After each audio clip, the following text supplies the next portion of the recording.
గంగలో స్నానమాచరిస్తున్న లక్షలాది మందిని చూసిన ఒక ఋషికి ఒక సందేహం వచ్చింది.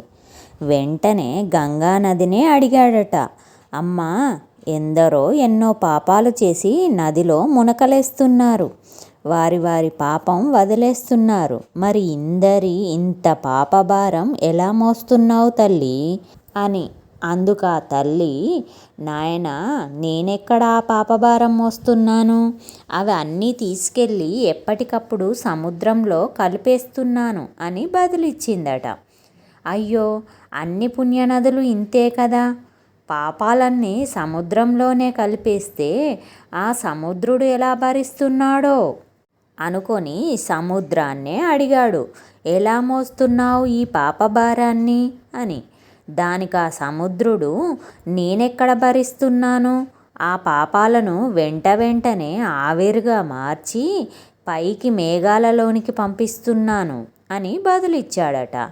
అరే, ఎంతో తేలికగా కదిలిపోయే మేఘాలకు ఎంత కష్టం వచ్చింది అని అనుకుంటూ, ఓ మేఘమాలికల్లారా, ఎలా భరిస్తున్నారు ఈ పాపభారాన్ని అని అడగగా అవి పకపక నవ్వి, మేమెక్కడ భరిస్తున్నాం, ఎప్పటికప్పుడే మీ మీదే కురిపించేస్తున్నాం వర్షరూపేణ అని బదులివ్వగా, ఓహో, ఆ పాపాలన్నీ మన మీద పడి మనమే అనుభవిస్తున్నామన్నమాట.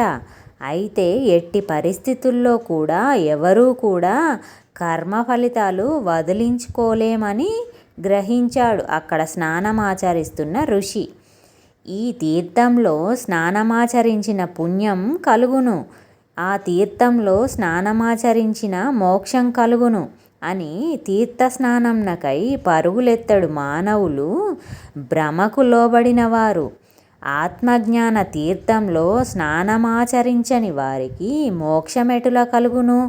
కర్మ కర్మణా నశ్యతి కర్మ అంటే కర్మ అనేది కర్మతోనే నశిస్తుంది అని అర్థం.